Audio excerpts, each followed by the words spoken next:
ನಮಸ್ಕಾರ ಗೆಳೆಯರೇ, ಪೊಲೀಸ್ ಪರೀಕ್ಷೆ ಸರಣಿಯ ಭಾಗ 5ಕ್ಕೆ ಸ್ವಾಗತ. ಇಂದಿನ ನಮ್ಮ ವಿಷಯ ಭಾರತದ ಸಂವಿಧಾನದ ಪ್ರಮುಖ ವಿಧಿಗಳು, ತಿದ್ದುಪಡಿಗಳು ಹಾಗೂ ಐತಿಹಾಸಿಕ ತೀರ್ಪುಗಳಿಂದ ಪರೀಕ್ಷೆಯಲ್ಲಿ ಅತಿ ಹೆಚ್ಚು ಅಂಕಗಳನ್ನು ತಂದುಕೊಡುವ 15 ಪಕ್ಕಾ ಪ್ರಶ್ನೆಗಳನ್ನು ಈ ವಿಡಿಯೋದಲ್ಲಿ ಚರ್ಚಿಸಲಿದ್ದೇವೆ. ಸಮಯ ವ್ಯರ್ಥ ಮಾಡದೆ ಇಂದಿನ ಮೊದಲನೇ ಪ್ರಶ್ನೆ ಇಲ್ಲಿದೆ. 61ನೇ ಪ್ರಶ್ನೆ.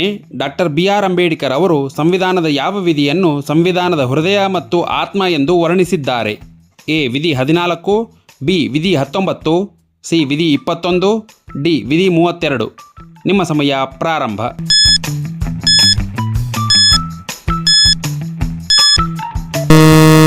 ಸರಿಯಾದ ಉತ್ತರ ಆಪ್ಷನ್ ಡಿ, ವಿಧಿ 32.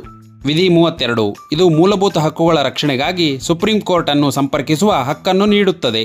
ವಿಧಿ 14 ಕಾನೂನಿನ ಮುಂದೆ ಎಲ್ಲರೂ ಸಮಾನರು. ವಿಧಿ 19 ವಾಕ್ ಸ್ವಾತಂತ್ರ್ಯ ಮತ್ತು ಅಭಿವ್ಯಕ್ತಿ ಸ್ವಾತಂತ್ರ್ಯವನ್ನು ನೀಡುತ್ತದೆ. ವಿಧಿ 21 ಜೀವಿಸುವ ಹಕ್ಕು ಮತ್ತು ವೈಯಕ್ತಿಕ ಸ್ವಾತಂತ್ರ್ಯ. 62ನೇ ಪ್ರಶ್ನೆ. ಸಂಸತ್ತಿನ ಜಂಟಿ ಅಧಿವೇಶನದ ಅಧ್ಯಕ್ಷತೆಯನ್ನು ಸಂವಿಧಾನದ ಪ್ರಕಾರ ಯಾರು ವಹಿಸುತ್ತಾರೆ?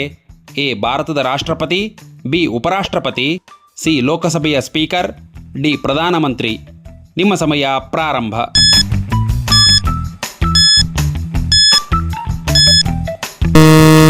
ಸರಿಯಾದ ಉತ್ತರ ಆಪ್ಷನ್ ಸಿ, ಲೋಕಸಭೆಯ ಸ್ಪೀಕರ್.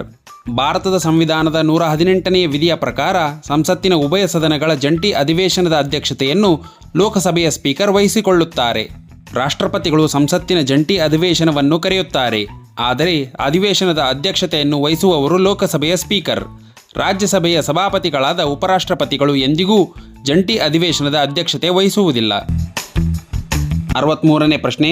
ಭಾರತೀಯ ಸಂವಿಧಾನಕ್ಕೆ ಮೂಲಭೂತ ಕರ್ತವ್ಯಗಳನ್ನು ಯಾವ ಸಮಿತಿಯ ಶಿಫಾರಸಿನಂತೆ ಸೇರಿಸಲಾಯಿತು? ಎ. ಬಲವಂತ್ ರಾಯ್ ಮೆಹ್ತಾ ಸಮಿತಿ, ಬಿ. ಸ್ವರಣ್ ಸಿಂಗ್ ಸಮಿತಿ, ಸಿ. ವರ್ಮಾ ಸಮಿತಿ, ಡಿ. ಸರ್ಕಾರಿಯ ಆಯೋಗ.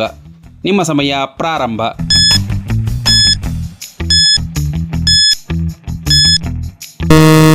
ಸರಿಯಾದ ಉತ್ತರ ಆಪ್ಷನ್ ಬಿ, ಸ್ವರಣ್ ಸಿಂಗ್ ಸಮಿತಿ.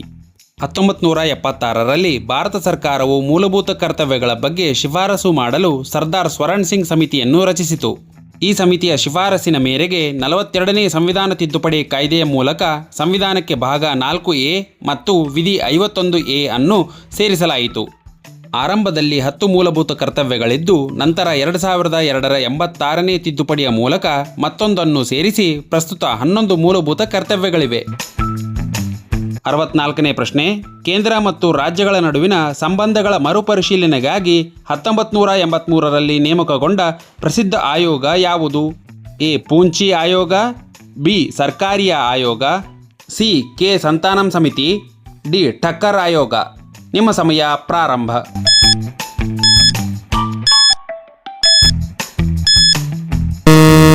ಸರಿಯಾದ ಉತ್ತರ ಆಪ್ಷನ್ ಬಿ, ಸರ್ಕಾರಿಯ ಆಯೋಗ.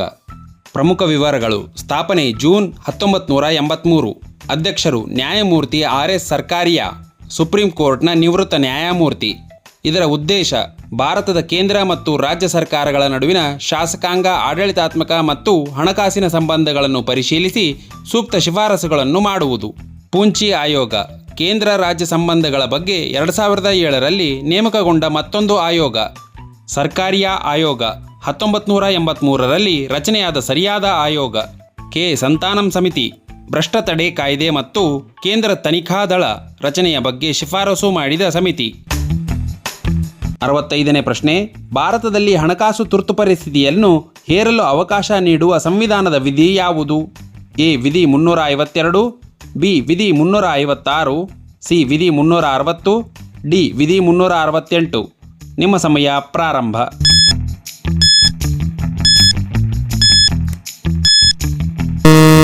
ಸರಿಯಾದ ಉತ್ತರ ಆಪ್ಷನ್ ಸಿ, ವಿಧಿ 360. ವಿಧಿ 352 ರಾಷ್ಟ್ರೀಯ ತುರ್ತು ಸ್ಥಿತಿ ಯುದ್ಧ, ಬಾಹ್ಯ ಆಕ್ರಮಣ ಅಥವಾ ಸಶಸ್ತ್ರ ದಂಗೆಯ ಸಂದರ್ಭದಲ್ಲಿ ಘೋಷಿಸಲಾಗುತ್ತದೆ. ವಿಧಿ 356 ರಾಜ್ಯ ತುರ್ತು ಸ್ಥಿತಿ ಅಥವಾ ರಾಷ್ಟ್ರಪತಿ ಆಳ್ವಿಕೆ. ರಾಜ್ಯಗಳಲ್ಲಿ ಸಾಂವಿಧಾನಿಕ ಯಂತ್ರವು ವಿಫಲವಾದಾಗ ಹೇರಲಾಗುತ್ತದೆ. ವಿಧಿ 360 ಹಣಕಾಸು ತುರ್ತು ಸ್ಥಿತಿ. ಭಾರತದ ಹಣಕಾಸಿನ ಸ್ಥಿರತೆ ಅಥವಾ ಕ್ರೆಡಿಟ್ಗೆ ಅಪಾಯವಿದ್ದರೆ ಇದನ್ನು ಘೋಷಿಸಲಾಗುತ್ತದೆ. ವಿಧಿ 368 ಸಂವಿಧಾನದ ತಿದ್ದುಪಡಿ ಮಾಡುವ ಸಂಸತ್ತಿನ ಅಧಿಕಾರಕ್ಕೆ ಸಂಬಂಧಿಸಿದೆ. 66ನೇ ಪ್ರಶ್ನೆ. ರಾಜ್ಯಸಭೆಗೆ 12 ಮಂದಿ ವಿವಿಧ ಕ್ಷೇತ್ರಗಳ ಗಣ್ಯರನ್ನು ನಾಮನಿರ್ದೇಶನ ಮಾಡುವ ಪದ್ಧತಿಯನ್ನು ಯಾವ ದೇಶದಿಂದ ಎರವಲು ಪಡೆಯಲಾಗಿದೆ? A America, B Ireland, C Britain, D Canada. ನಿಮ್ಮ ಸಮಯ ಪ್ರಾರಂಭ.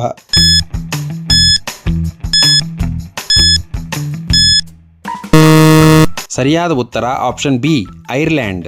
ಭಾರತದ ಸಂವಿಧಾನವು ರಾಜ್ಯಸಭೆಗೆ ಕಲೆ, ಸಾಹಿತ್ಯ, ವಿಜ್ಞಾನ ಮತ್ತು ಸಮಾಜ ಸೇವೆಯಲ್ಲಿ ವಿಶೇಷ ಜ್ಞಾನ ಅಥವಾ ಅನುಭವ ಹೊಂದಿರುವ 12 ಸದಸ್ಯರನ್ನು ನಾಮನಿರ್ದೇಶನ ಮಾಡುವ ಅಧಿಕಾರವನ್ನು ರಾಷ್ಟ್ರಪತಿಗೆ ನೀಡಿದೆ.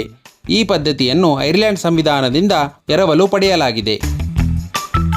67ನೇ ಪ್ರಶ್ನೆ. ಸಂವಿಧಾನದ 73ನೇ ತಿದ್ದುಪಡಿಯ ಕಾಯ್ದೆಯು ಸಂವಿಧಾನಕ್ಕೆ ಯಾವ ಅಧಿಸೂಚನೆಯನ್ನು ಸೇರ್ಪಡೆ ಮಾಡಿತು? ಎ 9ನೇ ಅನುಸೂಚಿ, ಬಿ 10ನೇ ಅನುಸೂಚಿ, ಸಿ 11ನೇ ಅನುಸೂಚಿ, ಡಿ 12ನೇ ಅನುಸೂಚಿ. ನಿಮ್ಮ ಸಮಯ ಪ್ರಾರಂಭ.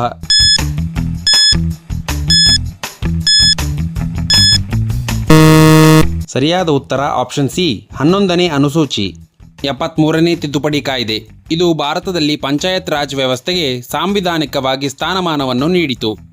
11ನೇ ಅನುಸೂಚಿ ಇದು ಪಂಚಾಯತ್ಗಳ ಅಧಿಕಾರಗಳು, ಜವಾಬ್ದಾರಿಗಳು ಮತ್ತು ಕಾರ್ಯಗಳ ಕುರಿತು ತಿಳಿಸುತ್ತದೆ. ಇದರಲ್ಲಿ ಒಟ್ಟು 27 ವಿಷಯಗಳಿವೆ. 12ನೇ ಅನುಸೂಚಿ 74ನೇ ತಿದ್ದುಪಡಿಯ ಕಾಯ್ದೆಯು 12ನೇ ಅನುಸೂಚಿಯನ್ನು ಸೇರಿಸಿತು. 68ನೇ ಪ್ರಶ್ನೆ. ಲೋಕಸಭೆಯ ಸ್ಪೀಕರ್ ತಮ್ಮ ರಾಜೀನಾಮೆ ಪತ್ರವನ್ನು ಯಾರಿಗೆ ಉದ್ದೇಶಿಸಿ ಸಲ್ಲಿಸಬೇಕು? ಎ ಭಾರತದ ರಾಷ್ಟ್ರಪತಿ, ಬಿ ಪ್ರಧಾನಮಂತ್ರಿ, ಸಿ ಲೋಕಸಭೆಯ ಡೆಪ್ಯೂಟಿ ಸ್ಪೀಕರ್, ಡಿ ಭಾರತದ ಮುಖ್ಯ ನ್ಯಾಯಮೂರ್ತಿ. ನಿಮ್ಮ ಸಮಯ ಪ್ರಾರಂಭ.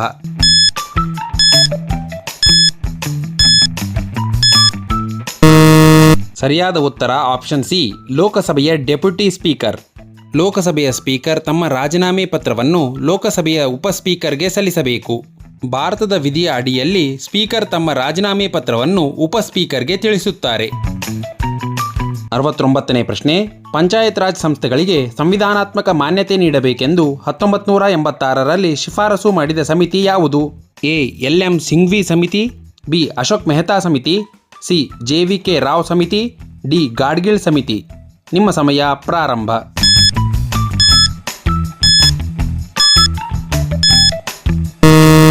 ಸರಿಯಾದ ಉತ್ತರ ಆಪ್ಷನ್ ಎ ಎಲ್.ಎಂ. ಸಿಂಘ್ವಿ ಸಮಿತಿ. ರಾಜೀವ್ ಗಾಂಧಿ ಸರ್ಕಾರವು 1986ರಲ್ಲಿ ಎಲ್.ಎಂ. ಸಿಂಘ್ವಿ ಅವರ ಅಧ್ಯಕ್ಷತೆಯಲ್ಲಿ ಈ ಸಮಿತಿಯನ್ನು ನೇಮಿಸಿತು. ಪಂಚಾಯತ್ ರಾಜ್ ಸಂಸ್ಥೆಗಳಿಗೆ ಸಂವಿಧಾನಾತ್ಮಕ ಮಾನ್ಯತೆ ಮತ್ತು ರಕ್ಷಣೆ ನೀಡಬೇಕು ಎಂದು ಈ ಸಮಿತಿಯು ಪ್ರಮುಖವಾಗಿ ಶಿಫಾರಸು ಮಾಡಿತು. 70ನೇ ಪ್ರಶ್ನೆ. ಸಂಸತ್ತಿನ ಯಾವುದೇ ಸದನದ ಸದಸ್ಯರಲ್ಲದ ವ್ಯಕ್ತಿಯು ಗರಿಷ್ಠ ಎಷ್ಟು ಅವಧಿಯವರೆಗೆ ಕೇಂದ್ರ ಸಚಿವರಾಗಿ ಮುಂದುವರಿಯಬಹುದು? ಎ 3 ತಿಂಗಳು, ಬಿ 6 ತಿಂಗಳು, ಸಿ 9 ತಿಂಗಳು, ಡಿ 1 ವರ್ಷ. ನಿಮ್ಮ ಸಮಯ ಪ್ರಾರಂಭ.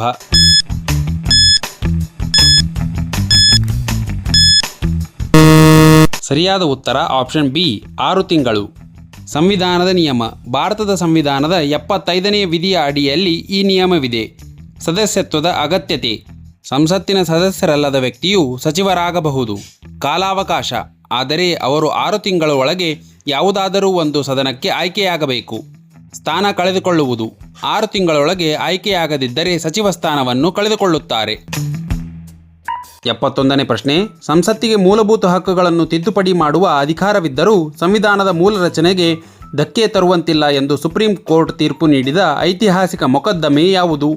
ಎ ಗೋಲಕನಾಥ ವರ್ಸಸ್ ಪಂಜಾಬ್ ರಾಜ್ಯ, ಬಿ ಕೇಶವಾನಂದ ಭಾರತಿ ವರ್ಸಸ್ ಕೇರಳ ರಾಜ್ಯ, C Minerva Mills versus Bharat ಸರ್ಕಾರ, ಡಿ ಮೇನಕಾ ಗಾಂಧಿ ವರ್ಸಸ್ ಭಾರತ ಸರ್ಕಾರ. ನಿಮ್ಮ ಸಮಯ ಪ್ರಾರಂಭ.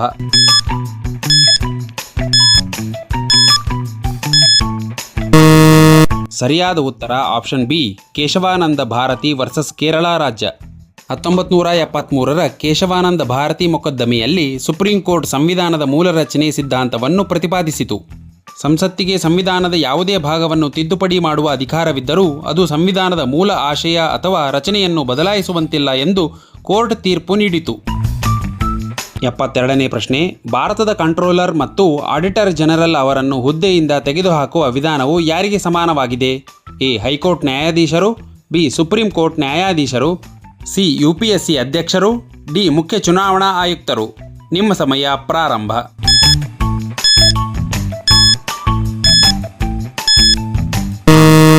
ಸರಿಯಾದ ಉತ್ತರ ಆಪ್ಷನ್ ಬಿ ಸುಪ್ರೀಂ ಕೋರ್ಟ್ ನ್ಯಾಯಾಧೀಶರು. ಸಂವಿಧಾನದ ವಿಧಿ. ಭಾರತೀಯ ಸಂವಿಧಾನದ ವಿಧಿ 148ರ ಪ್ರಕಾರ ಭಾರತದ ಕಂಟ್ರೋಲರ್ ಮತ್ತು ಆಡಿಟರ್ ಜನರಲ್ ಅವರನ್ನು ಸುಪ್ರೀಂ ಕೋರ್ಟ್ನ ನ್ಯಾಯಾಧೀಶರನ್ನು ತೆಗೆದುಹಾಕುವ ರೀತಿಯಲ್ಲೇ ಮತ್ತು ಅದೇ ಆಧಾರದ ಮೇಲೆ ಮಾತ್ರ ಹುದ್ದೆಯಿಂದ ತೆಗೆದುಹಾಕಬಹುದು.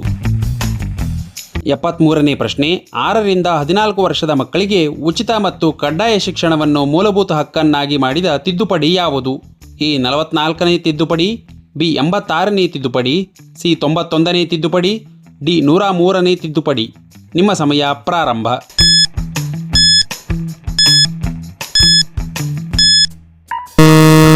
ಸರಿಯಾದ ಉತ್ತರ ಆಪ್ಷನ್ ಬಿ 86ನೇ ತಿದ್ದುಪಡಿ. 6ರಿಂದ 14 ವಯಸ್ಸಿನ ಮಕ್ಕಳಿಗೆ ಉಚಿತ ಮತ್ತು ಕಡ್ಡಾಯ ಶಿಕ್ಷಣವನ್ನು ಮೂಲಭೂತ ಹಕ್ಕಾಗಿ ಮಾಡಿದ ತಿದ್ದುಪಡಿ 86ನೇ ತಿದ್ದುಪಡಿಯಾಗಿದೆ. 2002ರಲ್ಲಿ ಜಾರಿಗೆ ಬಂದ ಈ ತಿದ್ದುಪಡಿಯು ಭಾರತೀಯ ಸಂವಿಧಾನಕ್ಕೆ ವಿಧಿ 21A ಅನ್ನು ಸೇರಿಸಿತು. 74ನೇ ಪ್ರಶ್ನೆ, ರಾಜ್ಯದ ರಾಜ್ಯಪಾಲರಿಗೆ ಅಪರಾಧಿಗಳ ಶಿಕ್ಷೆಯನ್ನು ಕಡಿಮೆ ಮಾಡುವ ಅಥವಾ ಕ್ಷಮಾದಾನ ನೀಡುವ ಅಧಿಕಾರ ನೀಡುವ ವಿಧಿ ಯಾವುದು? ಎ ವಿಧಿ 72, ಬಿ ವಿಧಿ 161, ಸಿ ವಿಧಿ 213, ಡಿ ವಿಧಿ 163. ನಿಮ್ಮ ಸಮಯ ಪ್ರಾರಂಭ.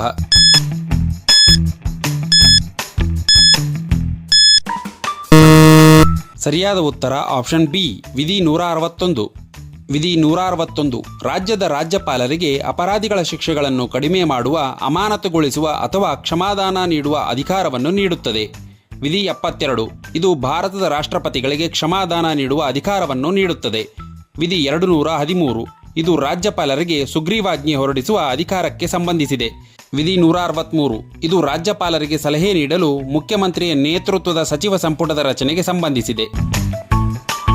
75ನೇ ಪ್ರಶ್ನೆ, ಸಂಸತ್ತಿನ ಅತ್ಯಂತ ದೊಡ್ಡ ಸಮಿತಿ ಹಾಗೂ ಸಾರ್ವಜನಿಕ ಲೆಕ್ಕಪತ್ರ ಸಮಿತಿಯ ಅವಳಿ ಸಹೋದರಿ ಎನಿಸಿಕೊಂಡ ಸಮಿತಿ ಯಾವುದು? ಎ ಸಾರ್ವಜನಿಕ ಉದ್ಯಮಿಗಳ ಸಮಿತಿ, ಬಿ ಅಂದಾಜು ವೆಚ್ಚಗಳ ಸಮಿತಿ, ಸಿ ಕಾರ್ಯಾಂಗ ಶಾಸನ ಸಮಿತಿ, ಡಿ ಹಕ್ಕುಭುಕ್ತ ಸಮಿತಿ. ನಿಮ್ಮ ಸಮಯ ಪ್ರಾರಂಭ.